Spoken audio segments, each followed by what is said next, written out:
Una joven madre, luchando por sobrevivir con su bebé en brazos, ayudó en extrago, sin saber que él guardaba un secreto que cambiaría su vida para siempre.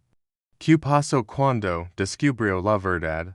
Prepare para una historia de amor.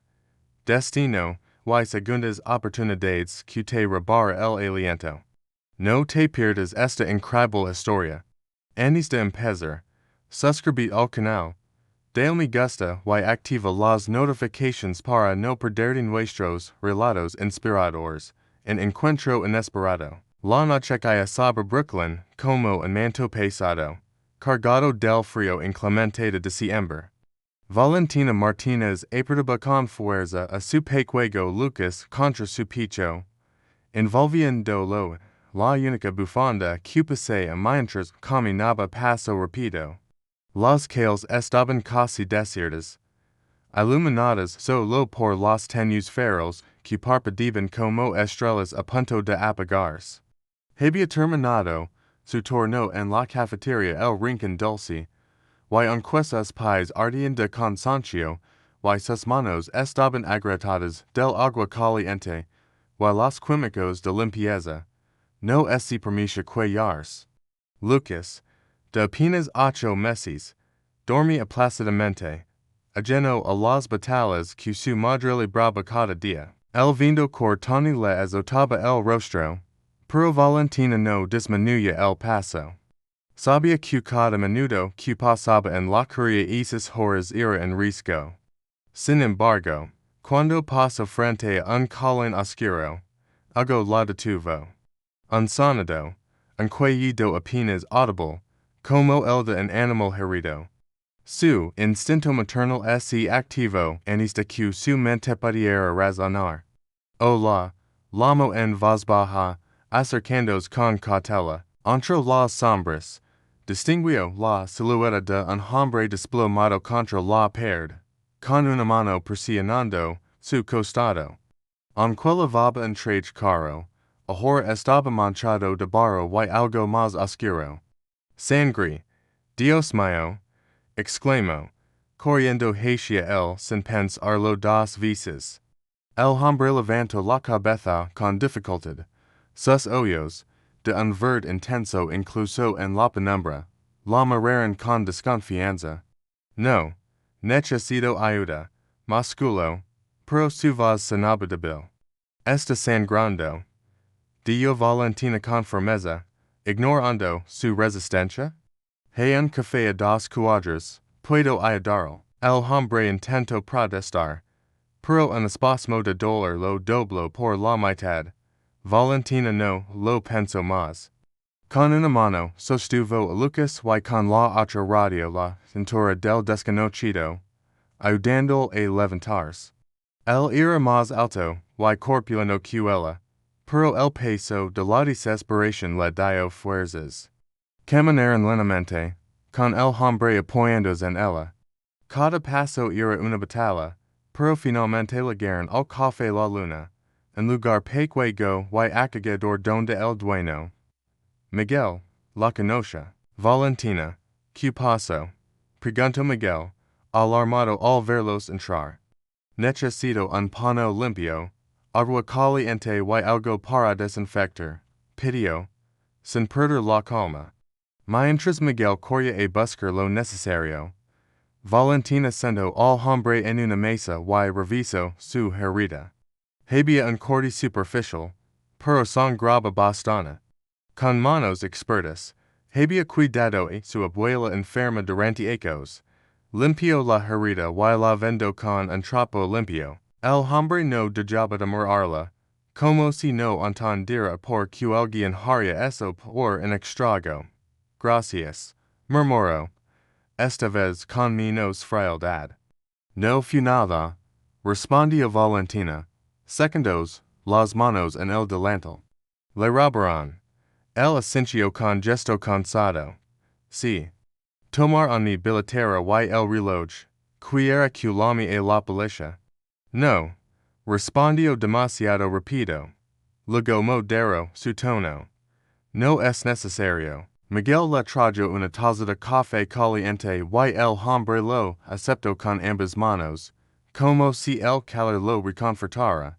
Valentina notó entonces que sus dedos eran largos, elegantes, las manos de alguien que no estaba acostumbrado al trabajo duro. ¿Cómo es el llama? Preguntó él de pronto. Valentina. Y este es Lucas. Dio. Acariciando la cabeza dormida de su hijo.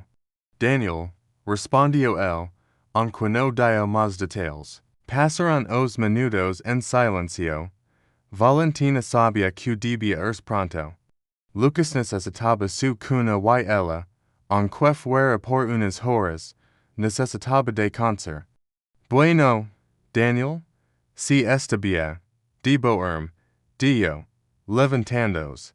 Él se apresuró a sacar algo del bolsillo interior de su saco. Un movimiento que lo hizo torcer el gesto de dolor.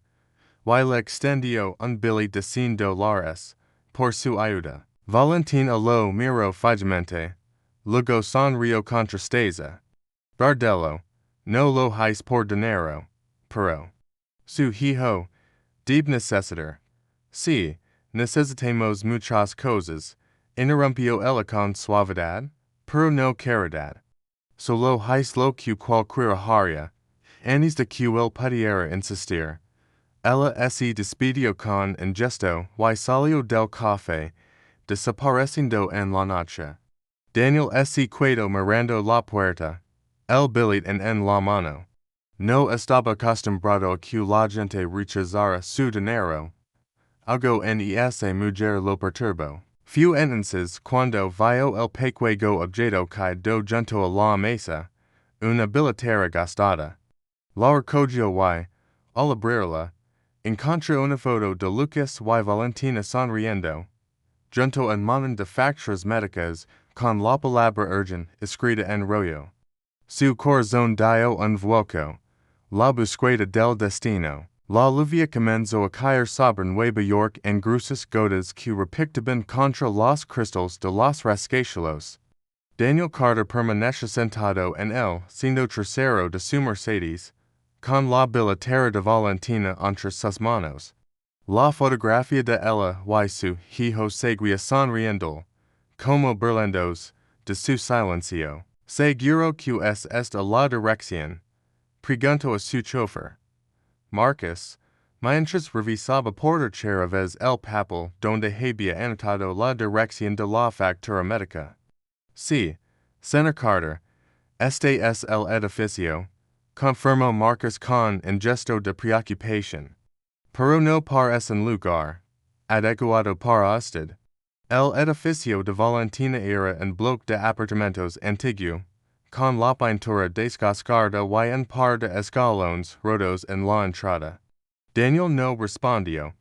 Solo se ajustó el abrigo y salió del auto, ignorando la vía que le mojaba el cabello. Subió las escaleras hasta el tercer piso, donde un pasillo mal iluminado olía a humedad y comida recalentada. Al llegar al número 312, respiró hondo antes de tocar la puerta. Dentro, Valentina estaba cambiando a Lucas cuando escuchó los golpes. Con el bebé en brazos, abrió la puerta solo lo suficiente para asomarse. Sus ojos se abrieron como platos al reconocer a Daniel. Usted, preguntó, apretando instintivamente a Lucas contra su pecho. Perdón que aparezca así, dijo Daniel, levantando la billetera, se le cayó enoche. Valentina miró el objeto y suspiró aliviada. Gracias, pensé que la había perdido en la calle. Hizo admendecer a la puerta, pero Daniel se adelantó. Espera. Hay algo más. Él frunció el ceño, pero no cerró la puerta. El que, las facturas médicas, dijo él, bajando la voz. Vi que su hijo necesita tratamiento. El rostro de Valentina se endureció. Eso no es asunto suyo. Lo sé. Pero, quiero ayudar. Yo le dije nos que no necesito caridad. No es caridad. Insistió Daniel. Es una oportunidad. Lucas comenzó a lorquir. Y Valentina mecha suavemente al bebé mientras estudiaba Daniel con desconfianza. Que clase de oportunidad. Tengo una empresa. Necesito alguien con su integridad. Ella soltó una risa amarga. Y por cuyo. ¿Acaso hay escasez de gente honesta en su mundo de trajes caros? Daniel no es inmudo. Porque usted me ayudó sin esperar nada de cambio. Eso vale más de lo que cree. El silencio se extendió entre ellos. Rodo, do lo por los celosos de Lucas. Finalmente, Valentina abrió la puerta un poco más. Entra. No quiero que el bebé se enferme por el frío. El apartamento era pequeño pero impecable. Juguetes de segunda mano. Libros usados y una cocina donde olía a soporición hecha. Daniel se sentó en el sofá, sintiéndose fuera de lugar entre tantas sencillas. ¿Qué clase de trabajo ofrece? Preguntó Valentina, sin dar de messer a Lucas. Asistente personal. Organización. Logística. Nada que no pueda aprender. Ella lo miró con escepticismo. Y el salario. El doble de lo que gana ahora. Más seguro médico para usted y su hijo. Valentina contuvo el aliento. Eso significaría poder pagar los tratamientos de Lucas sin elegir entre comida y medicinas. Pero algo en su instinto le decía que era demasiado bueno para ser verdad. ¿Por qué de verdad me está haciendo esto oferta? Daniel miró a Lucas, cuyos ojos curiosos ahora lo observaban. Por todos merecimos una segunda oportunidad. Y quizá esta si la mía para hacer algo bueno. En ese momento, el teléfono de Daniel vibró. Era Richard Hale, su socio. Disculpe, debo responder esto. Dio, levantándose, al otro lado de la línea, la voz de Richard era cortante. ¿Dónde estás? La junta empezó sentí. Algo importante Sergio. Más importante que usar el trato con los inversores. Richard casi escupió las palabras. Es que ahora prefieres perder el tiempo con. Que era. La misera que te ayudó a nos. Daniel sintió que el rostro se reclamaba. No tienes idea de lo que hablas. Oh, pero la tengo, respondió Richard con un tono venenoso. Y si piensas poner a esa mujer en la empresa, te aseguro que la junta directiva escuchar mi opinión al respecto. La llamada terminó abruptamente. Cuando Daniel volvió a mirar a Valentina, supo que ella había escuchado suficiente. Problemas, murmuró él. Parece que mi oportunidad ya tiene un precio. Dijo Valentina con tristeza. Quizá si mejor que se vaya. Pero justo entonces, Lucas comenzó a toser, un sonido profundo y preocupante. Valentina palideció. Lucas, no, susurró, tocando su frente. Está ardiendo. Daniel no, lo pensó dos veces. Vamos al hospital, ahora. No tengo dinero para la ambulancia y yo me encargo de todo. Cortó él, tomando las llaves del auto. Vin. Valentina lo miró, con lágrimas de miedo y gratitud en los ojos. Sí. Mientras salían corriendo bajo la lluvia, una pregunta flotaba en el aire. ¿Sería esta la primera vez que alguien no le falaba? El amor verdadero, el hospital olía a desinfectant y ansiedad. Valentina no apartaba los ojos de Lucas, quien yacha conectado un monitor, entre los médicos le administraban medicamentos para bajar la fiebre. Daniel permaneció a su lado durante las 3 horas interminables de espera, pagando sin vacilar cada examen y tratamiento. No debería haber aceptado tu ayuda, murmuró Valentina, hundiéndose en una silla de plástico. Ahora le debo más de lo que podré pagar en ecos. Daniel se seno frente ella, sus zapatos italianos contrastando con el suelo gastado del hospital público. No me dib nada, claro que sí, respondió ella, mirándolo por primera vez con los ojos brillantes de lágrimas. La gente como usted siempre cobra, de una forma u otra. El cerro los puños, no por ira, sino por frustración.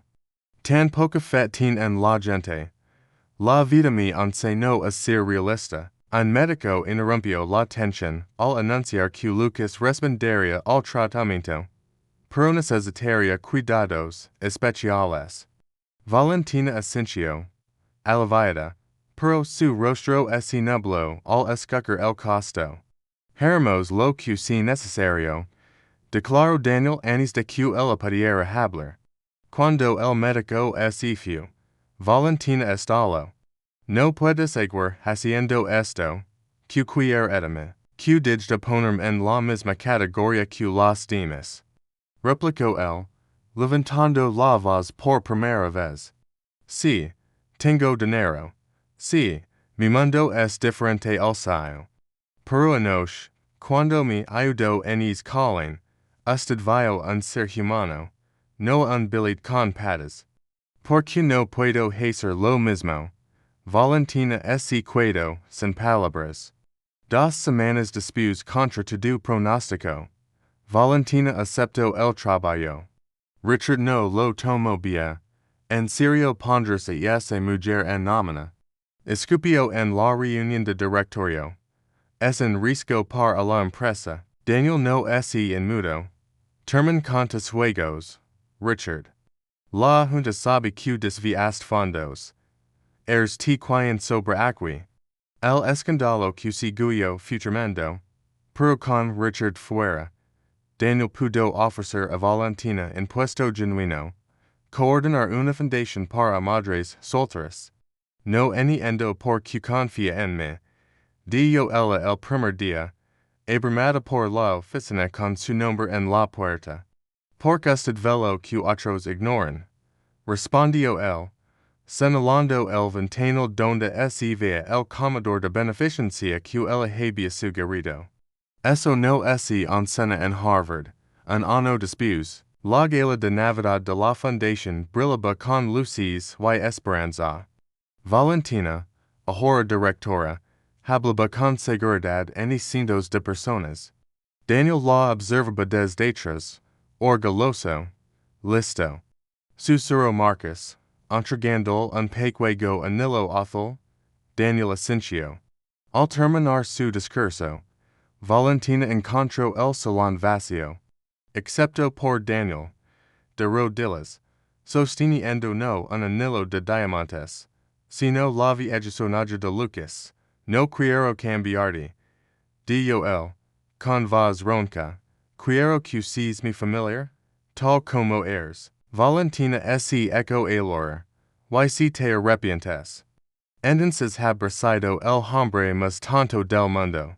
Cuando Lucas, ahora corriendo por todas partes, irrumpió gritando. Papi Daniel, la respuesta fue obvia, epílogo. En su luna de miel en Paris, Valentina encontró la factura médica de Lucas enmarcada en el equipage de Daniel. ¿Por qué guardaste esto? El sonrió. Para recordar el día que la vida me dio una segunda oportunidad, y supe reconocerla. Fin de la historia. No te pierdas más finales como este. Crees en el destino. Déjanos tu opinión en los comentarios. Suscribite y activa la campanita para más historias que prueben que el amor verdadero sí existe. Comparte este video con alguien que necesita creer en segundas oportunidades.